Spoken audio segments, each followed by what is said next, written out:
There was a guy at work who, like, me and another coworker of mine, one of us used the word yeet in a sentence when referring to, like, yeeting a satellite up there. And our other coworker was just kind of like, what does it mean? Like, I've heard it, but I don't know what that means. And we had to explain yeet to him. And then, like, a week later, he emailed me to let me know that he was watching Jeopardy with his wife, and because he understood the word yeet, he was able to answer one of the questions, and his wife was very impressed. And I was like, I'm so glad that you were like, you had to tell me, like, you needed to update me. Yeah, that's so that cute. This knowledge improved your life. I love that you very low stakes Slumdog Millionaired him, you know? Yeah, 100%.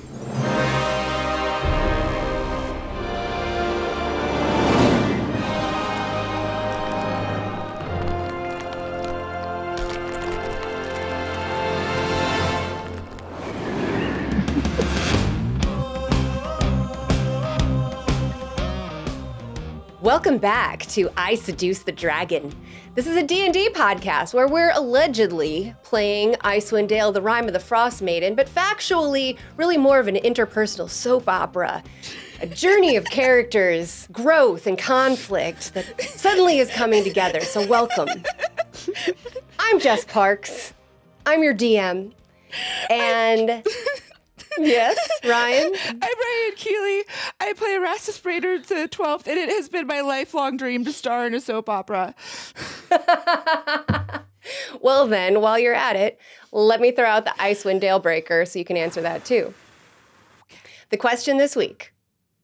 We're cracking the Gossiper's Diary on all of you. Tell us one of your character's guilty pleasures. Ooh. Pass. I don't think my character has guilt. I don't think Erastus can feel guilt. Yeah. Yeah, that's Pleasures. Yeah. Erastus is very entitled, and if he does feel a feeling, he induces memory loss.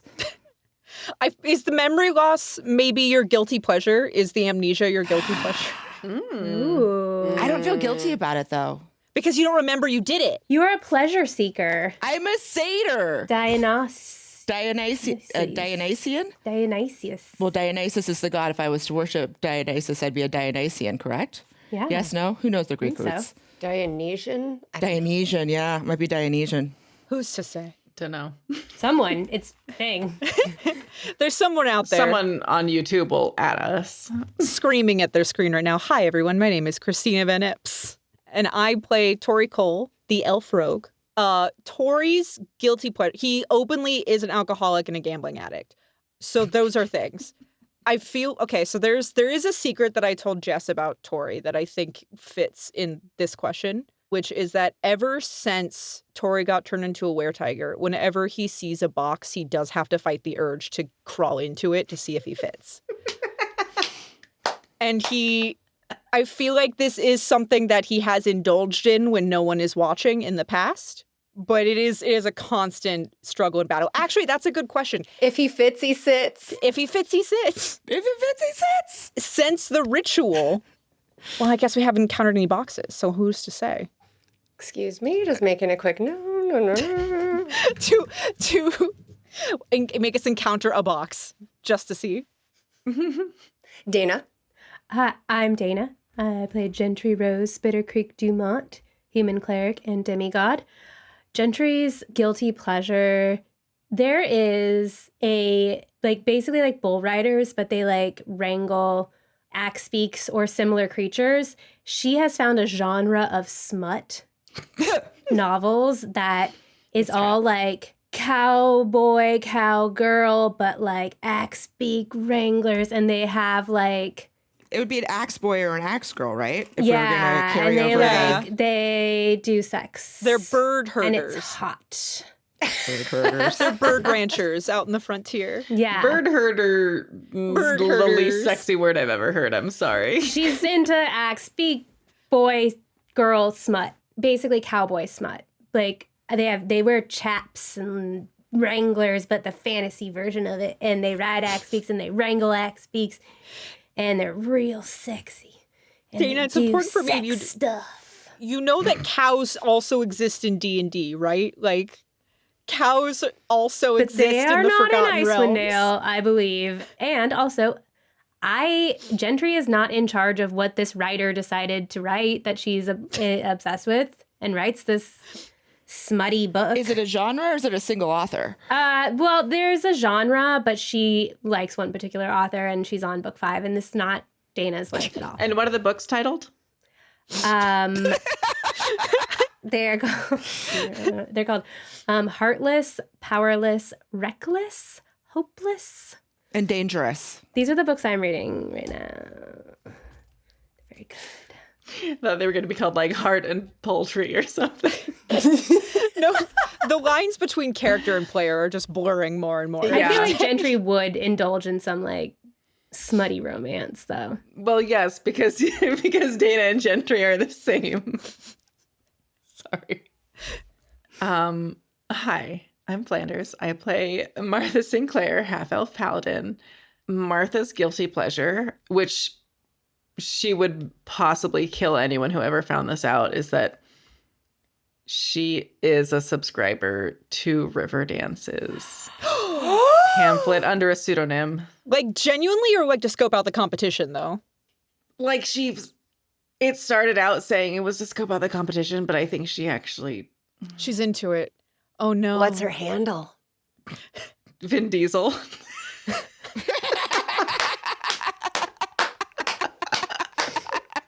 Perfect. Amazing. Amazing.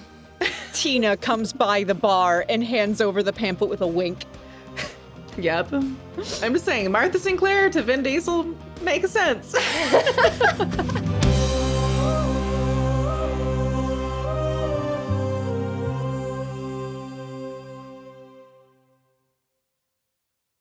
Let's do a recap. It is your last day of travel through the snowy darkness, and today you will arrive at the Sea of Moving Ice.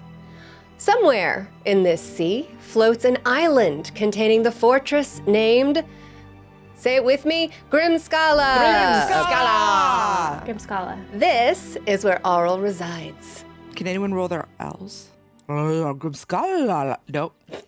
I feel like you don't really roll L's, do you? I thought that was more of an R thing. You can do it L's. L yeah, L yeah. It doesn't really roll. La, la, la. She leaves this fortress every night, riding her rock across the sky to weave her isolation spell and trap Icewind Dale in darkness for another 24 hours. This spell prevents even the gods from getting in or out. Your plan, once you arrive, will be to roll your feather token to try to get an enormous swan boat, and I mean big, enough for 50 people. But for now, you are on the road. Yep. Mm-hmm.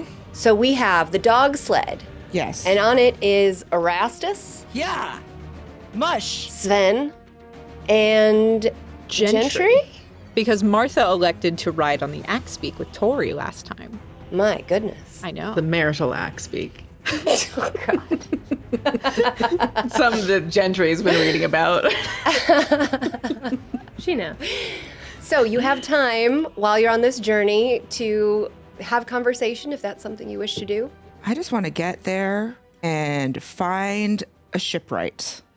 Again, there's not going to be... I am manifesting a shipwright. no doubt. I just start thinking positive thoughts about people that would have boats. If you live along a large body of water, it is likely that you will have some sort of waterfaring craft. Sure. Or maybe a friendship with like a large turtle or something. Yeah. Yeah, Martha, your steed you can summon. Do any of them swim? Can you ride those steeds? I don't know if any of them... Can I ride your incorporeal steed, Martha? It does say that my GM may allow other animals to be summoned as steeds. So, Jess, can we summon a blue whale? What? If you get to the point where you want to try that, I will allow you to roll for it. Ooh, So the dice will tell you if you can summon a blue whale. I like it. I don't know if the dice like me as much as Jess does. Or possibly more. I don't know. I think it might depend on the day. So as you are traveling through the snow and the darkness, Your lumberjack, Sven, looks up back towards you, Erastus, as you're driving the sled. Erastus, you're going to try to contact Umberlee before we meet Auril, right? Man, you got any ideas? Because I don't know anything about contacting gods. All I know is a god can come into my dreams. Yeah, how far away do you need to be sleeping at night for safety reasons? I've been meaning to bring this up. Well, seems like if we're closer together, it's easier to share a dream. Well, obviously, but are we talking 20 feet? We were, 5 feet apart when you found yourself in my dream. Okay. So we know 5 feet is too close. Sadly. Gentry is awkwardly there still. Okay, so we're going to shame tent you at least 50 feet from the rest of the group tonight for testing reasons. That is fair. But you talk to a god every night. Not every night. Okay. I can't control when he comes to my dream. You can't summon Asmodeus at all. Why would I? I mean, questions? I don't know. Well, I've never tried. You haven't ever wanted to ask your worst enemy a question? I wish he'd leave me alone. Fair. Okay. Well, I mean, maybe that may be a good question to ask him. I mean, hey, we know a god-esque-ish. Hey, semi-god. How do people get in touch with you? How do people get in touch with you? So, as best I can tell, I have to, I don't know how to explain this that it makes sense, but I have to open myself up, quiet my brain. I know. I have to quiet down, and I listen. And then I see a beautiful web of strings, rope, and I feel a tug. But I have tried to reach out to Maud, and nothing. So, Okay. But we're not asking how you reach out to others. We're asking how do people reach out to you? as best I can tell, they pray. Okay. And so I hear that. I've had a couple instances, and I'm not quite sure the mechanics of it. If I happen upon someone, at least I experienced it with my mama, and maybe in retrospect, maybe Annie. I think if my followers are dreaming, I can pull an Asmodeus. I can do the Asmodeus thing. I can get in their dreams. So could you do that with Umberlee? I don't know if I want to. Well, it sounds like it has to be... Yeah, I think they have to believe in me as like a god. Like, that's part of it. I want to cast, I don't want to cast, I'm sorry. I want to roll for religion and to see if this broad would have some shrines in the area closest to the sea. Fantastic. Roll it. I got a 10, so go ahead, my dear. DC 10 was exactly the DC. You know, Erastus, that there are certainly followers of Umberlee in Icewind Dale because you have met them in your bar. Are they mer people? Have I met mer people? You haven't met more people in your bar. At the honeyfucker. It is a landlocked area. But They could have a Pope Mobile tank. Yeah, people pull them on wagons. I've seen the documentary on Netflix. You can put a hot tub and a limo. you know that coastal people are likely to also be fishers. And fishers are likely to worship Umberlee. So if there's any people where you're going, good chance they might have a shrine or something. Tohri, can we use your tracking skills to help guide us towards just literally any people or any small settlement along the Sea of Moving Ice? Oh, yeah. Like, I think that we should really start paying attention to our surroundings and guiding ourselves to where we can possibly find people with boats, people that worship Umberlee, shrines, things of this nature. I'm taking you guys to a shantytown, I know. Oh, it's a... Sven, you're the best. I mean, shantytown. It's maybe a few shacks and a couple docks. I don't know if there's people there, but it's the closest one I know of. Docks means boats, Sven. Docks means boats. Hi there! This episode is for Tamra Dylan. Dylan? I'm not sure how to say your last name. I'm so sorry. But you're still one of our very best friends, and this episode is for you. Thank you. I want to test something actually real quick, because you were saying only believers can contact you, Gentry, but Anvig did say she prayed to you before, so I want to just Yeah, no, Anvig is faithful to me. do I have to... I'm going to try and pray to Gentry right next to her to see if she feels it. Well, your faith has to be real, Tohri. What do I have to have faith in? Because I believe you're a demigod. Is that enough? We can give it a whirl. Okay. Pray for her to bless us with a boat, Tohri. Gentry is having this moment where she's also like, play it cool, play it cool, play it cool, but imploding on the inside because she is so excited because Tohri is showing faith in her. And so she's like, yeah, no, give it a whirl, bro. Here I am. Let's see if it works. So, Tohri, how do you pray? You have to get on your knees. I'm writing an axe beak, so I'm not going to do that. Okay. Okay, I'll just do my best. I close my eyes and I try to focus on, not on the knowledge that Gentry is next to me, or at least on the sled. I'm trying to focus on the idea of her and the idea of her being a divine being. And just internally, I'm not going to speak out loud, but internally, I'm just going to be doing that reaching that she was talking about. I'm trying to... I love that Tohri is such a heathen that this is how many words it takes to define prayer. Oh, yeah. You're the one to talk about saying a lot of words for a simple thing, Dana. Well, now you see me. I am trying to describe his methodology. He is visualizing what Gentry was talking about with the strings and everything. And he is trying to reach out as if there is a string connecting himself and the idea of Gentry's divinity and give it a pull. Yeah. I have one question for Tohri. Yes. Does Tohri believe in his heart that he can surrender his soul to Gentry? He does not. I'm afraid your prayer does not work. Okay. Gentry is sitting there. She's opened herself up for prayer and Gentry, you're waiting for the prayer to open a path to you, but Tohri isn't glowing. No string forms to him. I say, sorry, Tohri, gotta try harder. While I'm there, do I hear a prayer from, since I'm there, do I hear anything from Bavlorna? If we're already here, 2 birds, 1 stone. So. Let me roll for it. You open up to prayer to receive Tohri's worship, and worship does not come.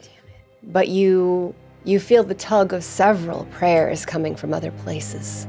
You feel several from Bryn Shander. You feel a dreamer from beyond the cloche. And you feel a faint prayer from Bavlorna. I want to follow that string. You tug the string, and you are mentally transported away from your friends. The rest of you see Gentry fall into a trance and actually lean back in extreme slow motion. Even her hair is behaving as if it's through water as she falls back. And you can see that she has gone somewhere. Luckily, she's on the sled. Oh, there she goes. Gentry, you find yourself in the wagon of Bavlorna, who sits in a chair with her eyes closed and her brow furrowed. She's, Gentry, got to check on you. Gentry, come listen to me. I say, hi, babes. No. So you're telling me this is real? I kiss her forehead. No, you're so schmaltzy. Hey, Bob, how is it going? Do you have Sagan and Annie and everyone, and are you safe? Have you reached them? Or where are you? We have just arrived at Tourmaline. Great. We have found them. We have made contact. Isn't Sagan so cute? He is so cute. He is a large tiger. Yeah. You did not warn me of his size, but I think he will make a good amount of money for us. Honestly, he will be delighted about that. Did you make it there all right? Yeah, we're here okay. We're fine. You know us. We travel, we perform, we go to the next town. No big deal. So now we have 2 new performers. Anvig does not seem very performer-like, but we will work on her. She's got a good heart, though. So, hey, Vaz, just wondering if you've noticed you've been a little bit more cozy-cozy, a little bit warmer than you. Indeed, I am very strong woman. I know you are. Resilient against the cold. I kind of nuzzle in and hug her and rest my head in her bosom, and I say, but are you feeling a little extra warm? Are you trying to come on right now? That I too, don't know Bess, if we but- can actually do anything while you're I know, I don't astral actually know how this projection, works. but I'm I down to know we try. can try, but what I'm saying is, Babs, I cast a special spell so you have resistance to cold. Me personally? Yes, you personally, Babs. Oh, that's very nice of you. Thank you. You're welcome. It's the best I can do since I can't cozy up with you. I wish I could. I miss you. When will you come back to us? I don't know how long it's going to be, and I don't actually want to give you the details on where we're headed right now, just for plausible deniability and all. It's better if you don't know. Plausible deniability? You doing crimes? Without me? Well, you just less crimes and more heroics. So you left me out of heroics? You are an integral part right now of the heroics, Fab. You're rescuing these. By taking care of your waif and your cat? Okay, yes, but I'm eternally grateful, Babs. Please keep them safe. Of course. I love you. I miss you.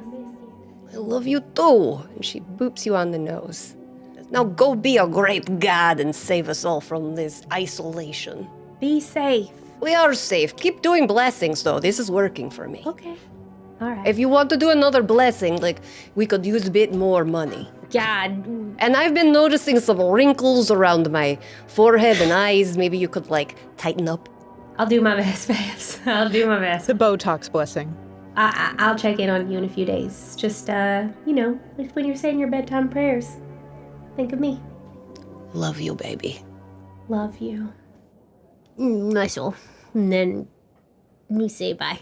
And you return to your body. I wake up from my dream and I turn and I look directly at Tohri and I just say, they're safe.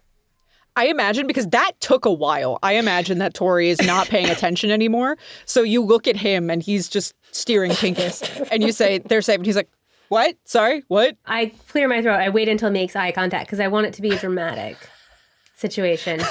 And I just say, they're safe. Who? Oh my God, Tohri.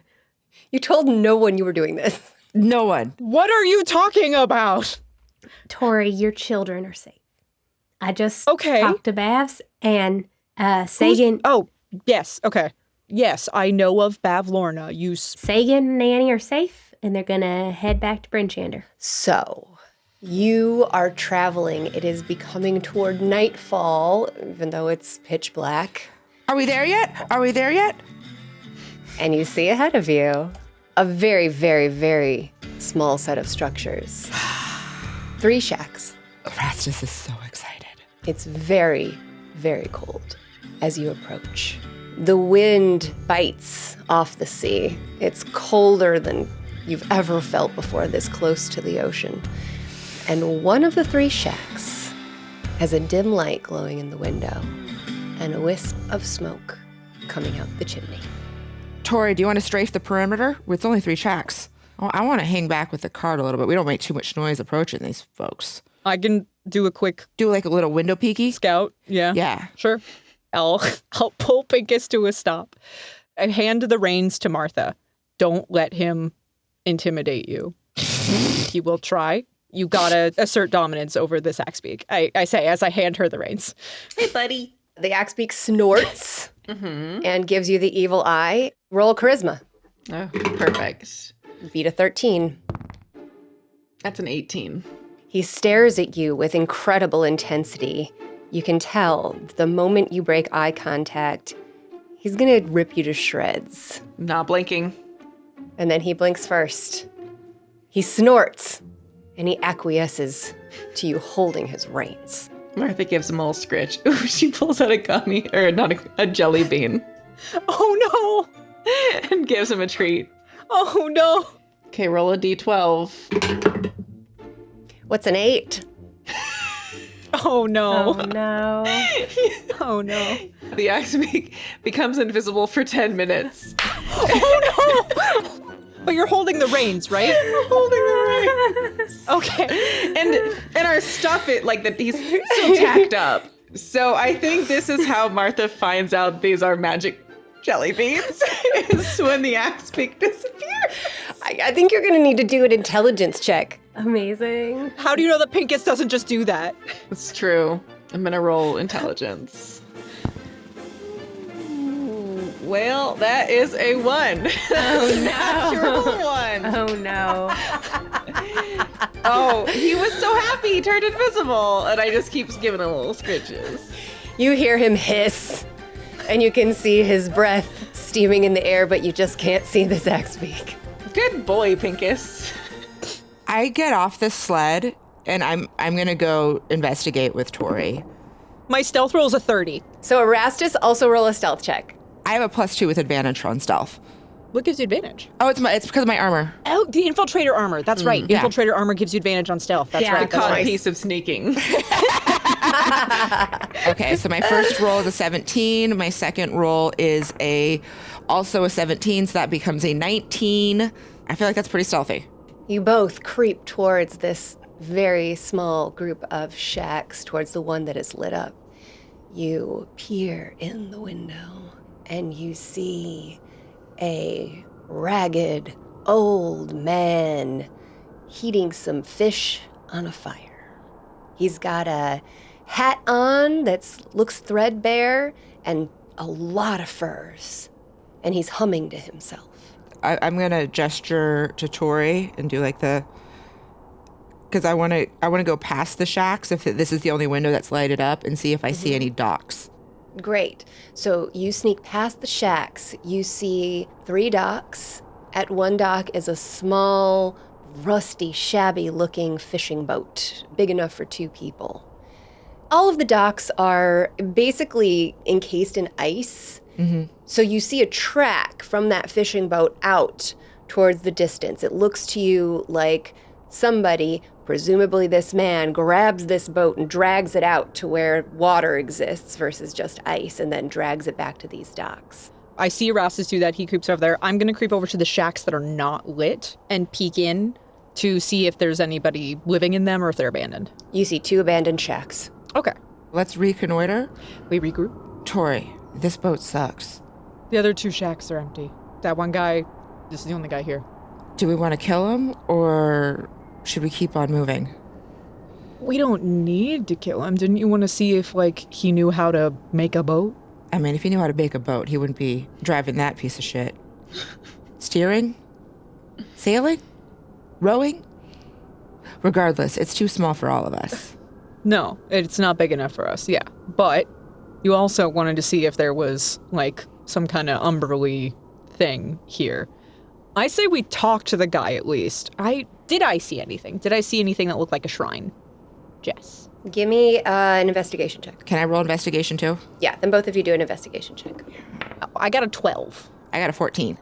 Those are about the same, meaning you don't see literally everything there is to see in the room. You see a bedroll, a table with a collection of objects on it, which could be shrine-like. And you see an empty box. Oh no. How big is this box? I knew you would do this to me. Big enough. Does it fit? Let's just talk to the guy first. I say one of us talk, probably you. Okay. People like you better. How about you talk to him? I'll stay here as backup and kill the guy if he seems like he's not cooperative. Okay, if I yell acid splash, that's your cue that I need backup. When you start acid splashing, Yes. I'll be watching nearby. I'll be over there. I point at a spot that's in the shadows where there's a decent snowdrift that I can crouch in. I knock on the door. After a few moments, you hear a bit of scuffing from inside and a bit of grumbling, and you hear, "Who could that be?" And the door opens suddenly, and you're face to face with this old man. He is dressed in layers and layers of fur and a cap on his head, so you can kind of just see a cherry red nose peeking out from all of these furs and some wisps of white hair that peeks through the fabric between his furs and his hat. Santa. No beard. Hello. And he says, "Oh!" Ho ho. Hi. My name is Erastus Brainerd the 12th. I didn't want to startle you, so I thought I'd introduce myself. This is kind of a weird question, but are these areas safe to camp in? Camp? Would it bother you if I, stayed here overnight till the morning? Not with you. He stares at you a little bit longer. He smacks himself across the face. Oh, sir, there's no need. There's no need for that. Well, you're still here. Oh, Yes. okay, well, I'm the mayor of this here establishment. And it's a fine establishment. You're gonna have to prove your worth. Absolutely. I'm actually very interested in learning the art of shipbuilding. Is there anyone in the area that teaches that? I would love to apprentice. I can build a ship. I can teach you. Oh, Sure thing. Sure thing. Can I- Come on in. Come on in here. my name is Erastus. What was your name, sir? I'm Schalty. Come on in. Say that one more time. I'm Schalty. Schalty? Schalty, I got some fish to eat. Oh, Y'all like fish? of course. That's good, because that's all we got. Oh, Come on in. I go inside the shed. We've just got an NPC that's not going anywhere for a while. Because I presume we can hear him. Of course. Yelling. you can hear- Screaming in his prospector voice at the top of his lungs. Everyone. Yes. Probably Martha and Gentry can hear Schalty from where they are. I just see the breath of Pinkus go from pointing one way to like zeroed in. Just I cast a cantrip and I whisper a message as he has turned his back to walk back into his shed to Martha, and then I guess I'm going to cast it 3 times just to tell the 3 in the back that there's only one man in this town. He seems weird but chill. Stay alert, but prepare to possibly bed down for the night. Who Stop. are you talking to? I whisper this as his back is turned to me. I've got great hearing, sir. Oh, well, you know what? I have a couple traveling companions, and I Eat it for the fish. What? have some people with me, and I did not want to roll up with a bunch of people on your front door because that felt incredibly rude. And I wanted to introduce myself and take the temperature of this here town. Well, you're so fancy. Thank you. I do a courtly bow. He does a squat with like wings. Amazing. I'm here about the weather, believe it or not. I feel like the weather in Icewind Dale has been too cold for too long. And It's cold. You know, it is too cold. And me and my traveling companions are sick and tired of it, and we're going to do something about it. Well, I know I may be the mayor, but ain't nothing I can do about the cold. I wasn't asking you to, sir. I was just hoping that me and my friends could invade your space. Well, let me hold on. Let me our shack right now. No, Hold no, on, not let me your ask. shack. Hey, Cheryl, we got visitors. What you think? And out of the box hops a little seagull. Oh no. I love Schalty so much. I was going to ask before. I was trying to ask if I could have rolled insight on him about whether he actually knows how to build a ship or not. I feel like Schalty believes he can build a ship. The answer could be this man believes it fully and still not be true. I just want to know if I can see if he's intentionally lying. 14. With a 14, you can tell that he is not intentionally lying. Okay, he seems to be genuine. Yeah. Now that I am inside the shack, I want to roll investigation to see what sort of tools and supplies I see. Is this a one-room shack? It is a one-room shack. Okay. I want to investigate the contents. That was an unnatural 20, but I have advantage, so I'm just going to hit it again because Why not? I had to know.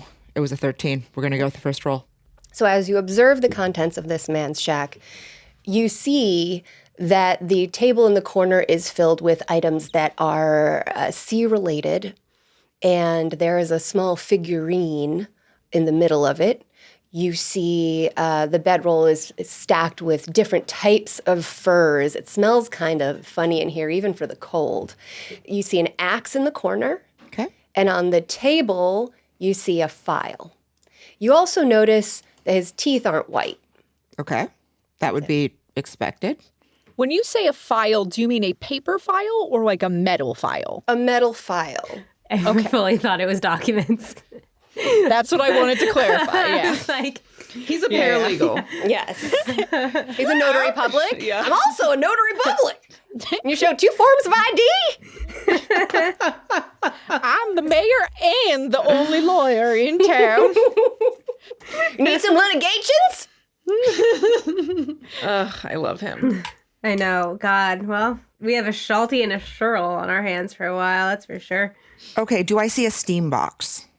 It's what you need in order to bend planks in order to curve a hole. Oh, well. I'm sorry, I said it in the dickish tone, and I'm like, I realized that it was just like an obscure piece of knowledge. I'm sorry. Ryan over here being like, you don't know these shipbuilding? How dare you? How fucking dare you? Are you not carpenters? I need to take a break. Okay, 5-minute break. This episode is sponsored by Quantic Bank. Quantic is a fully digital bank that has one thing that no other bank has, and that is their incredibly awesome payment ring. It's basically like a debit card with all the securities and protections of one, but it's a ring on your hand that you can basically fist bump a pay terminal with and pay from your Quantic account. They gave Ryan one, and all of us are incredibly jealous because it is very cool. Any place you can pay with a credit card, you can pay with your ring. You can pause the use of your ring on your app, but it also is supported fully by the safeguards from MasterCard, so all of your transactions are incredibly secure. All you have to do to get your own Quantic ring is go on to Quantic.com, that's QUONTIC.com, and open up your first checking or savings account. You can order the Quantic ring from there, and you can start paying with the power of your own hand. That's QUONTIC.com. We're back. So, you are in Schalty's shack. You have just observed all of your surroundings. You have a table with a bunch of items on it that looks like it might be a shrine. You've got a bedroll. You've got a box with a grumpy-looking, sort of scraggly seagull glaring at you out of it. And there's a fire in the middle of the room with some fish steaming on it. Ah, fish snacks. My friend Martha is a big fan of those. She's a chowder gal. I haven't had chowder in, ages. Can she make it? I don't know. Would you like to introduce me to your bird friend? Oh, my gosh. How could I forget? This is my wife, Cheryl. Cheryl, say hi. It is a pleasure to make your acquaintance, my lady. And Cheryl goes, I go to try to take her hand to bow over it, or her wing. Her wing to bow over it. Seagull. She snaps at it. And so I just turn it into a flourish. She looks at you kind of skeptically. Roll insight. I think I'm gonna cry. If this is an awakened seagull, I'm gonna lose my mind. I only got 12. With a 12, you detect a slight bit of approval in her beady little seagull eyes. Like that. Feeling good. Feeling strong. So, what brings you to town? You know, my friends and I are on a quest to change the weather. And in order to do that, we need to vanquish the Frostmaiden Auril. And apparently she is across the sea of moving ice. So we're in search of a ship. Love it. Love vanquishing Auril. Hate Auril around here, but don't we, Cheryl? So, what's your plan? So you and your army came here. You're looking for a boat? Yeah, looking for a boat. We need a boat. You're in luck. I got one right out front. I saw that boat. I'll sell it to you for a reasonable price. I think I need a bigger boat. What? How many friends you got? That one fits least. Bunch. Please show me this boat. Come on out. I'll give you a tour. All right, I'm going to call my friends to join us. How's that sound? I'll bring all your friends. I would step outside and can my character whistle? Like, I can't do that whistle, but you know what? The one with the fingers in your mouth. The mom whistle.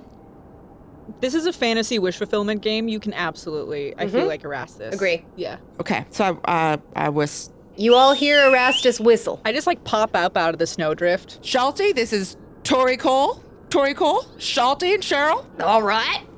Nice to meet you, fine folks. And he does his curtsy. How many minutes have elapsed since I gave a jelly bean to Pinkus? How long does it last? 10 minutes. Okay. Gentry saw Martha give the axe beak the jelly bean and then saw it disappear and knows enough about magic to be like, well, fuck. No, that's... Gentry knows enough magic to be like, those are probably magic jelly beans. Yeah. I might, as we walk over, I was like, Martha, what are those jelly beans? Yeah, well, I wanted to give him a snack, and I don't think he likes, like the chowder. I didn't want to, like, squeeze it into his mouth, because I don't know if he's practiced drinking chowder out of a canteen, so I gave him one of my jelly beans that I have. Do you have a bag of invisibility jelly beans, Martha? No, I have a bag of jelly beans that I woke up with once. Martha, does something weird happen every time you have a jelly bean? I mean, yeah, but also sometimes weird things happen when I don't have jelly beans. How many jelly beans do you have left? 7? All right. I would say maybe you don't eat any of those jelly beans without supervision, but I'm pretty sure Pinkus will come back to us. As you arrive to say hello to Schalty, Pinkus appears. Oh, hi, buddy. Schalty, may I present Gentry Bittercrete? Gentry Rose Bitter Creek Dumont. Yep. And Martha Sinclair, who you may know from her pamphlets. She's kind of a celebrity. I give him a nudge. And Sven. Fantastic. You want to see my boat? Yes, I do. I would love to see your boat. What is the name of this town? Schaltyville. Let's go! Schaltyville. Okay. What is the population of Schaltyville? Schalty? Schaltyville has a rotating cast. Now you are part of it, so let's go to the boat. As he starts leading us, I make eye contact with Martha and I just go, Is he the town speaker? he's the town. We have so much in common. He's got really good hearing.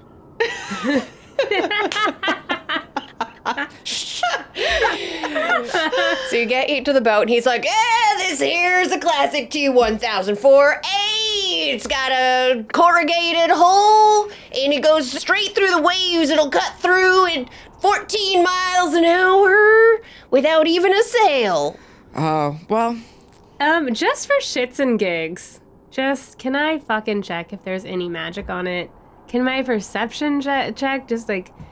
I don't want to cast a whole, like, detect magic on it, but, like... I will cast Identify as a first level spell and touch the boat. That is an elite craft right there. Don't let the looks fool you. So, I cast... You cast Identify. And I touch the boat. It is just a boat, baby. It was worth checking, honestly. Well, Schalty, this is not the right type of boat that I need. Do you have any friends with boats? I'm gonna need a bigger boat. I probably have some friends, Excellent. but I can't get here today. That's not a problem. How do they feel about the weather? We all hate the weather here. It's too cold. Kid, how do we reach out to all of your friends that hate the weather? Because I feel like if we got enough of them together, we could either contact a god or find someone with a boat to buy. And me and my friends, this noted pack of adventurers, could really do something about it. Give me a charisma check. I rolled a 9. Well, you got me. Truth be told, I don't have any friends. But I do have a shrine to Umberlee, so maybe you could do some praying and you just fix it. Doesn't work for me, but maybe you, Schalty, you're saying that that Schaltyville's got a rotating cast. People come through every now and then? Sure. What kind of people, other than us? Fishers. Fishers? Yeah? Did anybody come out from the sea? Like, they came out and they pop in for a bit, or? No. No? Nope. Insight check on that man. Me staring sussly at Jess. All right. 7. He seems truthful. All right. Just thought I'd ask. Let's head back, and I got some extra fish for you guys too. You can have some dinner. Ah, you have a shrine to Umberlee, you said. Are you a follower yourself of Umberlee? Oh, Umberlee keeps me safe. Yeah?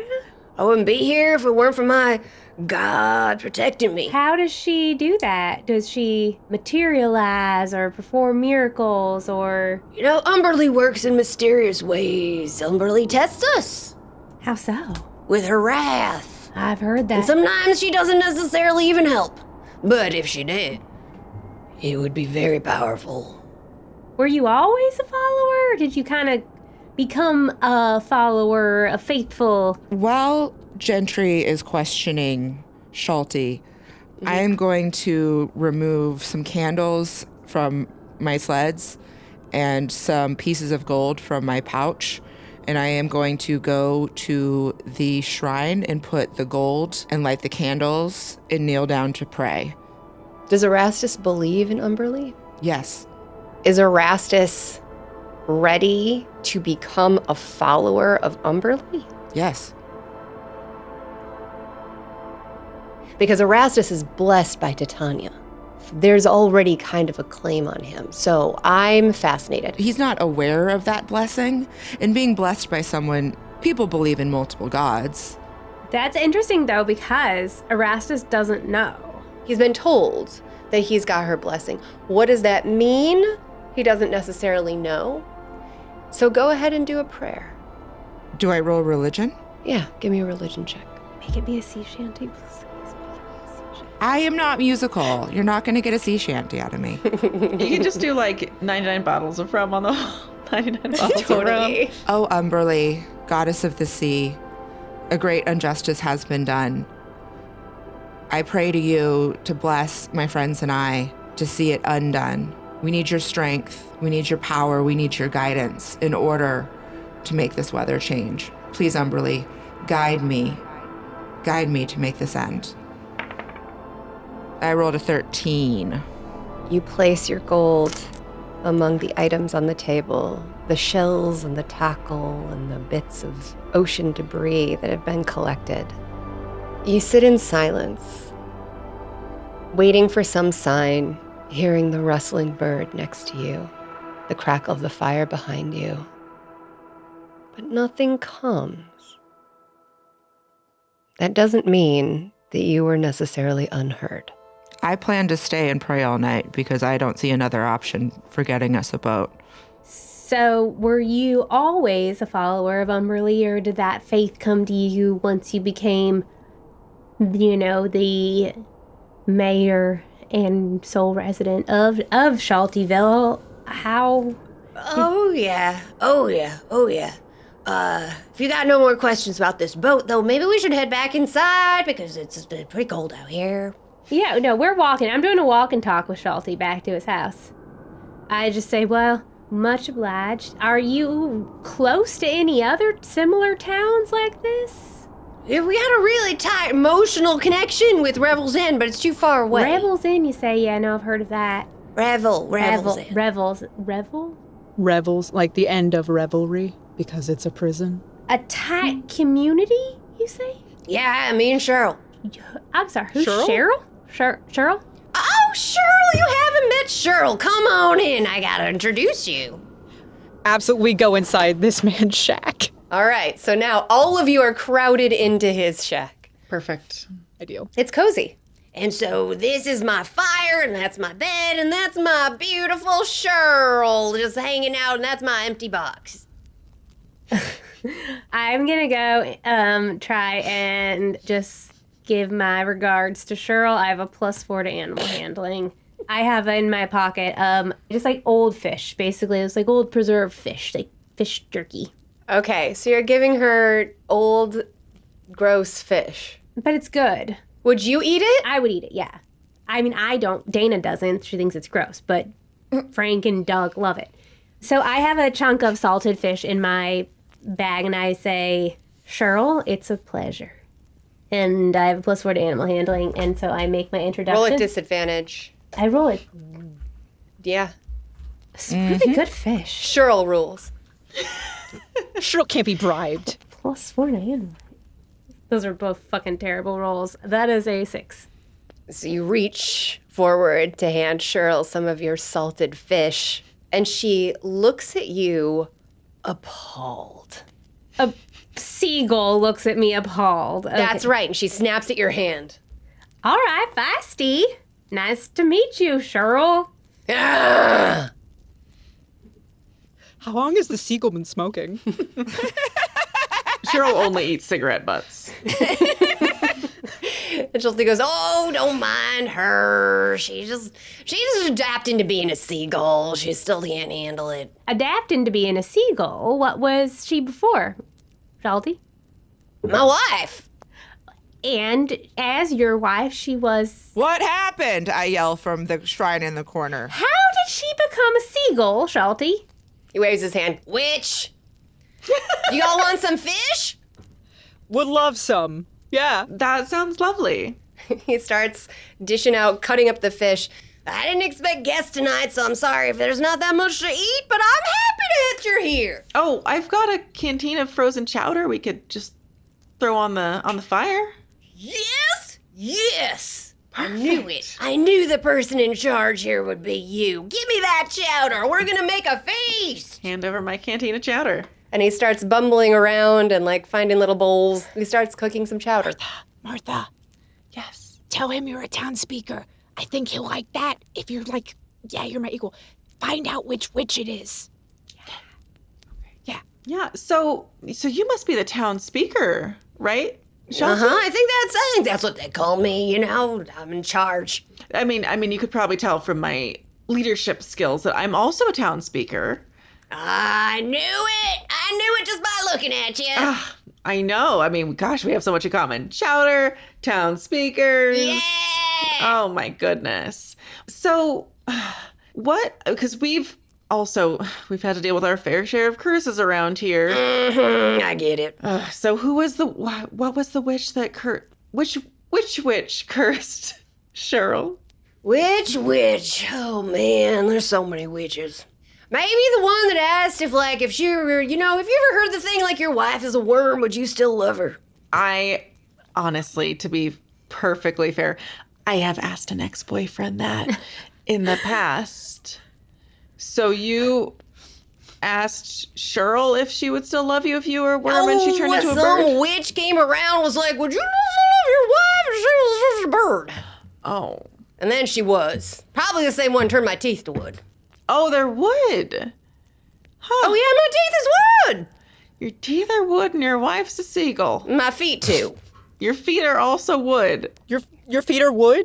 You got a problem with that, sir? Can't say I do. Big fan of wood. How much of you is wood? Just that. Is that Just the teeth and the feet. Plenty's me wood. Plenty of me is wood. Fair, yeah. But good thing about wood, it's actually floats. much hardier against the cold and it floats. Can't get frostburn. Benefits Yeah. to being wood. But you don't remember what witch it was, because you might not have heard. I know it's, you're kind of living off grid out here, but we've done some curse reversals. So if that's something you wanted us to look into, if you could tell us who did the curse, we could maybe track her down, have a little word. You telling me you can turn Cheryl back to my wife, my human wife? We could have conjugals. I don't see why you can't have conjugals now. Erastus? That's gross. We don't need him shoving his wood wiener in a seagull. What two consenting creatures do in the privacy of their own sea shanty is their own damn business. Ryan Keely, there is a reason that when dogs are crossbred, a large breed with a small breed, it's the female who has to be the larger one. You don't need penetration for sex. Yeah. Frottage is a thing. I mean, I told you guys about nodding. Frottage. All right, stop. Okay. Red. And Christina's gone. Anyways, Schalty, so do you remember what witch it was? Because we might, I'm not making any promises, But we can try if you can point us in the right direction. It's fine. She's kind of great as a bird. Right, Cheryl? Cheryl, 1 hat if you're okay with being a bird, and 2 hats if you're not.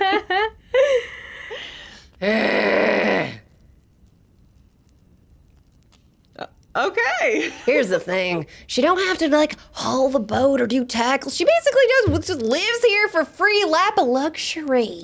Living the dream. Schalty, any woman would be blessed to live in the style that you provide. As the town speaker of Schaltyville, are there any maps of the area that you have? I imagine that you might have some maps would be great. I could draw you a map. What you got? Well, I need to find a place to get a ship, or where ships stop, or ports. I mean, something must trawl these waters. We don't got a lot of ships around here that are, like, big. I don't have any. You could head back to Tourmaline. There's a town back that way. You can probably rent a ship from there. There's shipbuilders. By any chance, Schalty, not to distract from the boat conversation, did the witch happen to mention the Arcane Brotherhood? Yeah. Now you mention it. What is that a thing? Martha, you know, as the town speaker, she's constantly having to deal with these kind of things. Witches. One of those Arcane Brotherhood witches did some trouble to Martha's town also. What? Your town got rocked by witches? They all seagulls now. They all got wood teeth. They all got wood feet. They all made of wood. If only we were so lucky. No. Well, I smile and show him my hands and hooves. Oh, your feet are wood. Just little peg legs. So we've had to deal with these kind of people before, so if this witch was one of them, it may help us track her down. Yeah, there's a lady who came out here. Yeah. She wasn't very nice. Describe her. What'd she look like? Yeah. Brown hair, human woman, said her name was Cass. Bass. Bass? Maybe like a fish bass? I don't remember her name. Bass. I love my wife. I don't care about that witch. And honestly, it's kind of worked out for both of us, so no problem.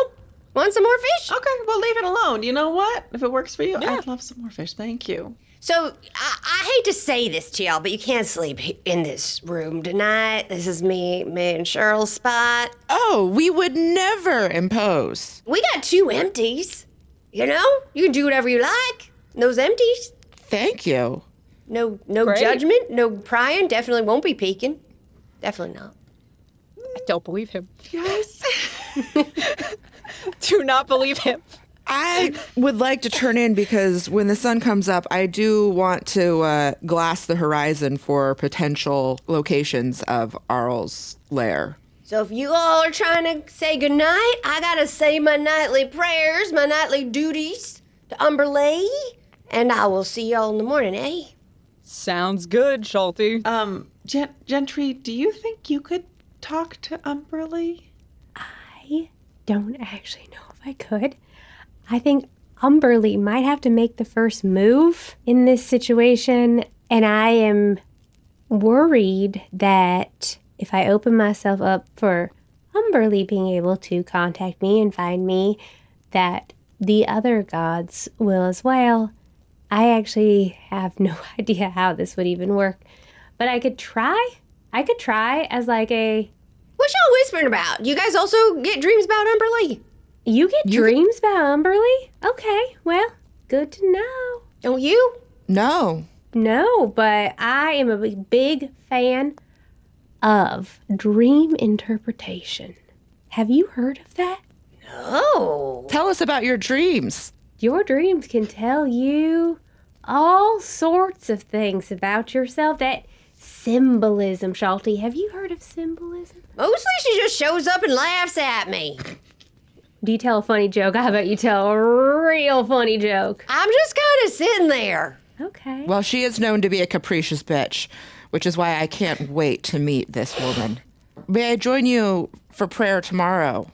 You could join me for prayer right now if you like. Yeah, and I mean... I guess I didn't know that I had such exalted followers of Umberlee in my presence. That's so perfect for my townspeople, though. I've heard great things. Y'all are gonna fit in great. Yeah, maybe you guys should totally have a prayer sesh and then maybe we can have a group huddle afterwards about our schedule for tomorrow. Yeah, I would actually also like to have a group huddle before prayer. Here, let's go check out one of these other shacks for the night and figure out. Good night, good sir.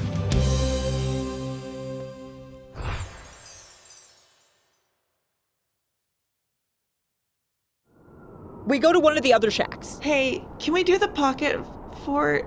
Can we please do the pocket fort? I think he's gonna want Jess sleep, and I don't want that. I close this into the shack, and I'm like, okay, hold on. I'm thinking, I'm putting thoughts together. He says he's getting dreams from Umberlee. You, Gentry, said you have dreamed walked into people's dreams before. Yeah, no, I'm on that. Erastus. Yes? Hold on, where's Sven? I'm right here. Been here the whole time. Sven, you've been so quiet this entire conversation. He's a calming presence. Can't blame you. You said that Erastus came into your dream. Yeah, because he was close by. Has that ever happened before, that other people came into your dreams? I don't usually sleep as close to people as I slept next to Erastus. I broadly wink to the group. So this may be a Sven thing, or it may be an Erastus thing. So you're saying we all need to cuddle puddle tonight? With Schalty. Yeah. You're gonna have to take one for the team, Erastus and Sven. And Gentry, maybe. Yeah. No. How else are you going to get into his dream? Excuse me, I would like to cast Sending and message Velen. Okay, sure, ask your mom. She's not my mom. Well, no, the guy mentioned, like, the Arcane Brotherhood cast witch. Yeah, no, ask Velen about that, for sure. Can we put the pop-up fort next to the shack so I can sleep in the pop-up fort? Is that going to be close enough? I mean, Sven didn't sleep next to me. It's not like we were snuggled up. We were several feet away. We were like 5 feet away. I mean, we can try and aim it so that it's like the walls are right next to each other, but that's kind of tight. I'm going to put up a tent next to his shack. Okay. In the downwind side, so it works as a wind block. Leeward. Leeward, thank you. On the leeward side of his shack. I hate to say this, but I wonder, do you think it would increase your odds? I shouldn't even say this. Do you think it would increase your odds if you were touching him? That's not happening. Absolutely not. How bad do you want to talk to Umberlee? I want to meet Umberlee. But you're not willing to fall asleep in proximity to Schalty? Have you met me? Uh-huh. Discerning is a word that I would use to describe Erastus Brado 12. This is a game about challenges. It is a game about challenges, and you know what? I believe that I don't need to be touching Schalty. We don't understand how this dream walking works. Gentry doesn't know how her dream walking works. She doesn't know how her prayer works. And what I am willing to do, instead of sleeping in a cozy pop-up fortress, is to put up a tent next to this weird, ragged-ass building and snuggle up next to someone who I know that speaks to a demon frequently. All right. We'll take what we can get.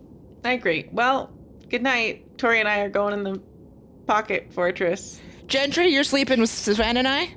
All three of us are going to have to fit in a 2-person tent. And we better pray that something dreamy happens. First, I am going to cast Sending. That's fine. I set up the tent and all that. So I'm going to cast Sending, and I'm going to reach out to Velen, who is familiar with me, reaching out to her. And I say, we are in Schaltyville. What should we know about Schalty and Shirl? Should we try to contact Umberlee? What did you do to his teeth and feet? And why? It wasn't Velen. It wasn't Velen. Wasn't it Velen? It was not Velen. No, he said it was a different woman. Her name was like Cass or Bass. There's other members of the Arcane Brotherhood. It wasn't Velen. Oh. Okay, I rephrase. I love this out of context. We're in a Schaltyville. It's a guy's house. What did you do to his teeth and feet? What did you do to this man's wife? Okay, I stick with it. Yeah, of course you do. I stick with it. I'll let Velen explain. Hell yes. Hell yes. Oh, I love this. Dana, I love you. I love you so much. I honestly don't believe that Schalty knows the names of anybody. So That's a fair. You know what? That's fair. yeah, This is That's going to fair. cost you. This is going to cost you, Dana. yeah. Bring back your Velen voice. Do you remember it? You get a message back from Velen. And she says, What? End message. Absolutely not.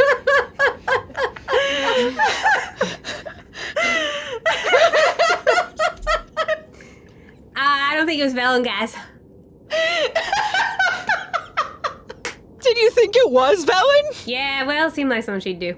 Turn a woman into a bird? And then turn parts of a man into wood? I feel like, why not?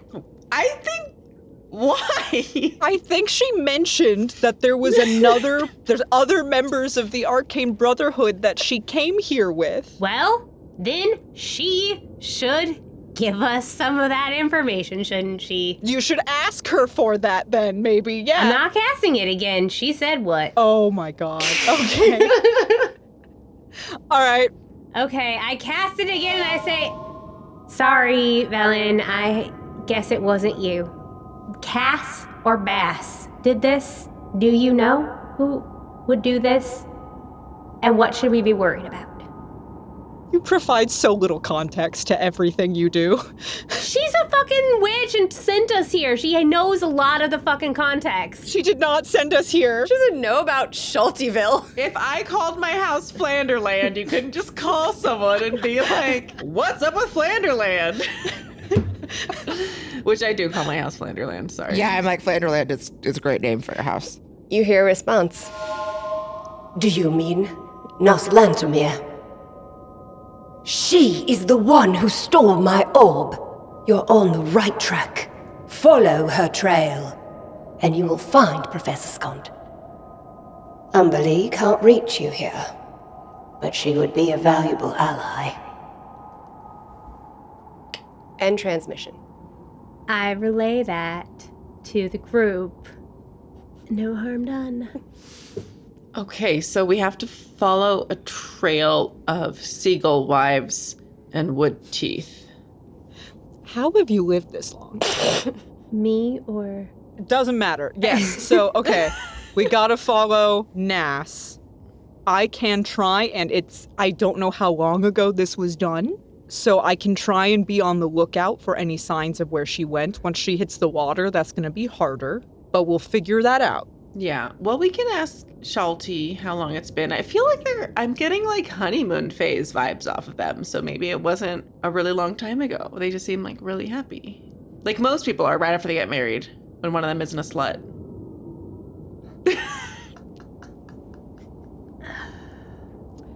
Would not know. So, I'm gonna go and pitch a fortress. I walk out into the snow. Where do you all decide to sleep? I grab Gentry and I haul her into the two-person tent with Sven and I will snuggle aggressively until everybody falls asleep. And we will pray, me in good faith, that something happens. You hear a knock on your tent front. So we're in a tent outside the cabin? Yes. Okay. I flip it open with my toesies. Hey, it's Schalty. I was just wondering why you gotta sleep out here. You could sleep in one of our shacks. It's a little bit better for this. My tent's really well insulated, and it makes more sense to be on the leeward side of your cabin because you also have a fire going in there.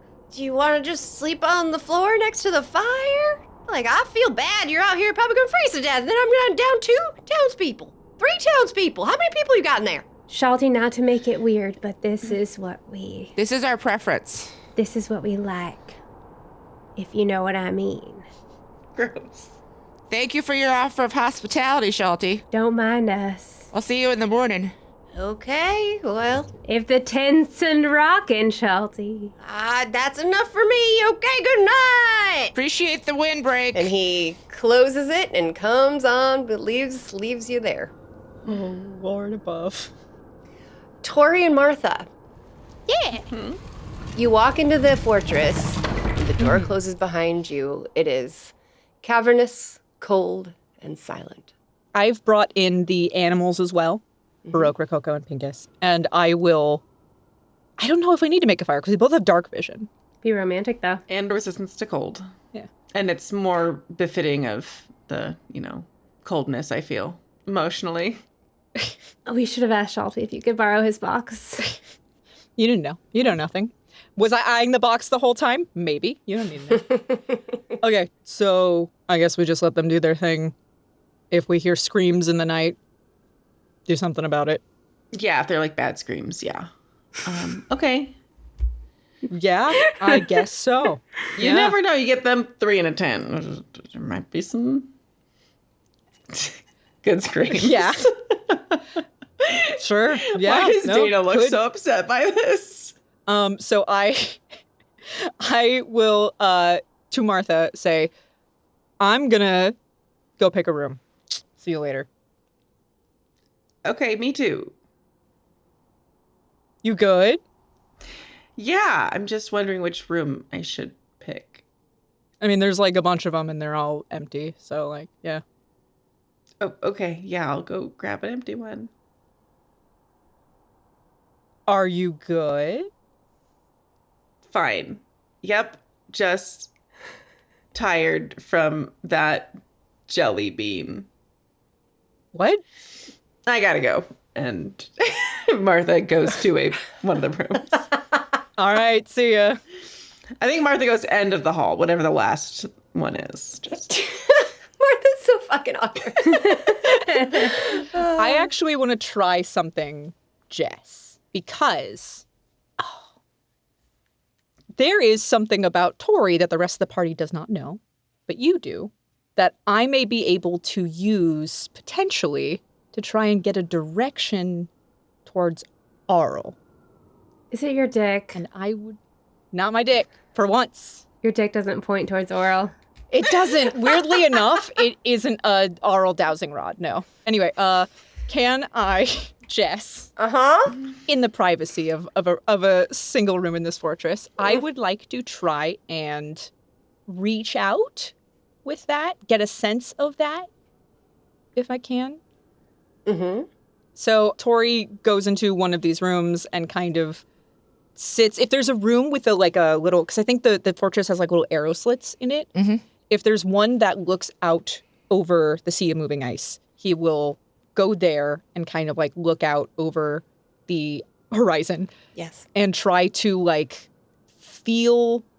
He will try to feel back to those times that he has like felt her and try to follow the trail of that, I guess. Is Tohri going to pray? If that's what it takes, sure. Okay. I think that he does, because he's alone. He thinks he's alone. So he will out loud focus on that and just say, like, where are you? I'm trying to find you. Where are you? It feels as though your brain is gripped by a frozen hand and your face pulled forcibly across the sea.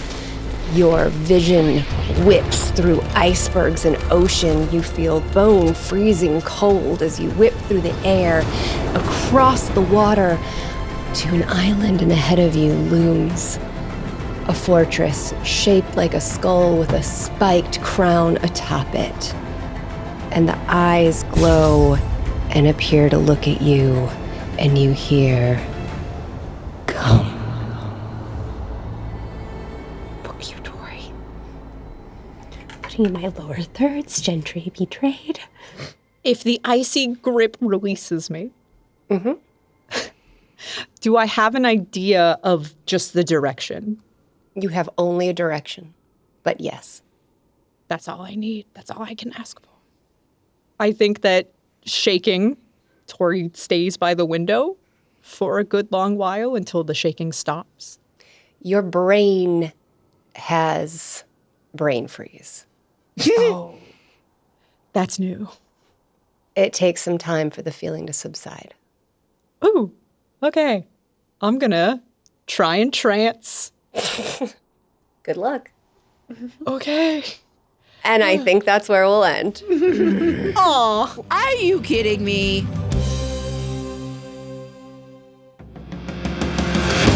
Thank you so much for listening to our podcast. It is your support that makes this podcast happen. So if you are not already a best friend on Patreon, please check out our Patreon. It's patreon.com/I Seduce the Dragon and give us $5 a month so we can keep making this happen. I want to thank everyone that's already joined us there. Check us out on all platforms. We are on all the social medias and we are at ISTD Pod. Give us a like, give us some love, and hit us up in the comments and we'll get back to you. We will see you next Tuesday.